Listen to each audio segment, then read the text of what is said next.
अमोल बापू शिंदे यांनी मराठा आरक्षणाच्या संदर्भात राजकारण करण्याऐवजी मुख्यमंत्र्यांना सोबत घेऊन हा प्रश्न मार्गी लावावा असं आवाहन माजी नगरसेवक विनोद भोसले यांनी केलंय। एका पत्रकार परिषदेमध्ये बोलताना शिवसेना शिंदे गटाचे जिल्हाप्रमुख अमोल बापू शिंदे यांनी खासदार प्रणिती शिंदे यांच्याबद्दल जे वक्तव्य केलं त्याचा माजी नगरसेवक विनोद भोसले यांनी निषेध केला।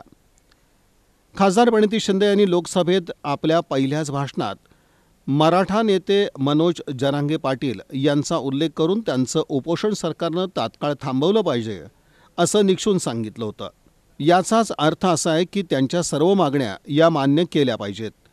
अमोल शिंदे यांनी विरोधी पक्षाच्या खासदार प्रणिती शिंदे यांच्याकडून लेखी लिहून आणावं हीच भूमिका मुळात हास्यास्पद आहे। सरकार महायुतीचं असताना हा प्रश्न तुम्ही लवकरात लवकर सोडवण्यासाठी पाठपुरावा करायचा सोडून अशा प्रकारची मागणी करणं म्हणजे या गंभीर प्रश्नांविषयी राजकारण करणं असा याचा अर्थ होतो असं माजी नगरसेवक विनोद भोसले यांनी म्हटलंय। शिवसेनेचे जिल्हाप्रमुख अमोल बापू शिंदे यांनी मुख्यमंत्र्यांच्या आगामी दौऱ्याबाबत जी पत्रकार परिषद घेतली होती आणि ती पत्रकार परिषद घेत असताना या ठिकाणी आमच्या नेत्या खासदार प्रणिती शिंदे यांच्याबद्दल व आमचे नेते सन्माननीय सुशीलकुमार शिंदे साहेब यांच्याबद्दल जे वक्तव्य केलं त्याचा प्रथमतः मी या ठिकाणी निषेध व्यक्त करतो।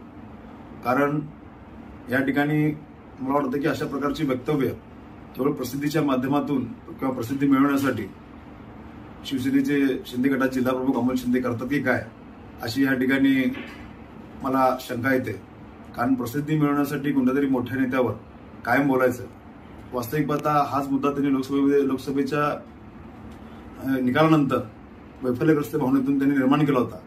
मी सांगू इच्छितो की लोकसभेमध्ये आपल्या पहिल्याच भाषणामध्ये खासदार प्रणिती शिंदे यांनी मराठा आरक्षणावर आपली भूमिका स्पष्ट करत असताना माननीय मनोजदादा जरांगे पाटील यांचं उपोषण सरकारने हस्तक्षेप करून तात्काळ थांबावं याचाच अर्थ असा होतो की मनोजदादा जरांगे पाटील यांच्या सर्व मागण्या या ठिकाणी मागण्या केल्या पाहिजेत आणि त्यांच्या सर्व मागण्यांना प्रणिती शिंदे यांनी इनडायरेक्टली पाठिंबा दिला की ते मागणी करतात की खासदार प्रणिती शिंदेकडे तुम्ही लिहून आणा।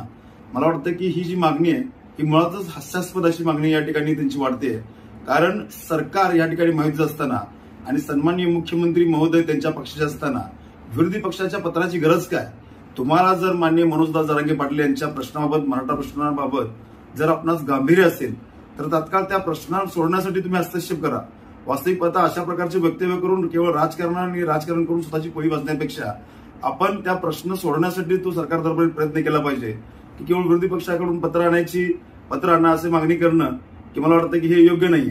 समाजकारण आणि राजकारण करत असताना कोणाच्या नेतृत्वाखाली काम करत असतो याचा अर्थ ते पिल्लावळ असतात असं नव्हे। अमोल शिंदे आपणही कोणाच्या तरी नेतृत्वाखाली काम करत आहात याचा अर्थ आपणही कोणाची पिल्लावळ आहात। ज्या पद्धतीनं तुम्ही आमचे नेते सुशीलकुमार शिंदे यांचा उल्लेख केला तो पाहता आपल्याकडून अशी अपेक्षा नाही आणि आम्हाला खेद होतो।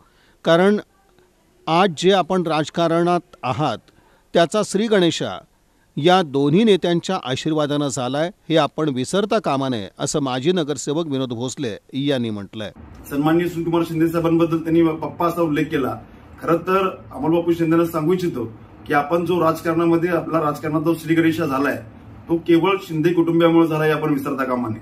आपल्याला नगरसेवक पद असेल, युवक काँग्रेसचं पद असेल, केवळ यांच्या कुटुंबियांच्या आशीर्वादामुळेच या ठिकाणी तुम्हाला ते प्राप्त झालं होतं आणि त्या संधी तुम्हाला दिल्या होत्या आणि हे आपण विसरता कामा नये।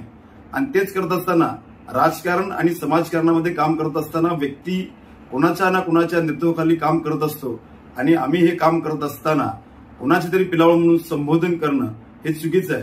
तुम्ही सुद्धा कोणाच्या तर नेतृत्वाखाली काम करत आहात याचा अर्थ तुम्ही सुद्धा कोणाची तरी पिलावळ आहात। केवळ प्रसिद्धी मिळवण्यासाठी आपण अशा प्रकारची वक्तव्य आमच्या नेत्यांच्या विरोधात करत आहात असं देखील माजी नगरसेवक विनोद भोसले यांनी म्हटलेलं आहे।